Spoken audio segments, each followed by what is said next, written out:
अस्सलाम वालेकुम। मेरा नाम है जाहिद हुसैन और आप देख रहे हैं देखो दुनिया। सांप अंडे देते हैं या बच्चे?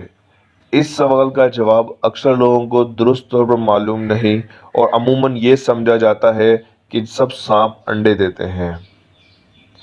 मशहूर जरीदे नेशनल ज्योग्राफिक के मुताबिक सब सांप अंडे नहीं देते, बल्कि दिलचस्प बात यह है कि सांपों की तकरीबन 30% इकसाम ऐसी है कि जो बच्चों को जन्म देती है। बच्चे देने वाले सांपों को विपीपैरस कहा जाता है और ये अमूमन ठंडे इलाकों में पाए रहते हैं। इनका माहौल इतना सर्द होता है कि इसमें मादा के लिए अंडे सीना मुमकिन ही नहीं होता।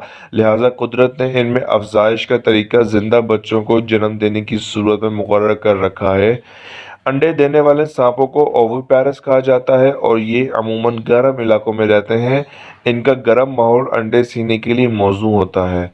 सांपों के अंडे लचीले होते हैं और बच्चे के बड़ा होने के साथ अंडा भी बड़ा हो जाता है। सांप का बच्चा अपने दांत से अंडे के खोल को तोड़कर बाहर निकलता है। मादा सांप के अंडों की तादाद निस्फ दर्जन से लेकर 100 तक हो सकती है और मादा बच्चों की पैदाइश से पहले ही या पैदाइश के फौरन बाद उन्हें छोड़ देती है। तो ये थी आज की हमारी वीडियो, जिसमें हमने ये बताया कि सांप न सिर्फ अंडे देते हैं बल्कि वो बच्चे भी देते हैं। तो अगर आप चाहते हैं कि ऐसे ही किसी और वीडियो पे हम बात करें तो काइंडली कमेंट बॉक्स में लाजमी बताएं। इसके अलावा हमें लाइक करें, शेयर करें, सब्सक्राइब करें और देखते रहिए देखो दुनिया।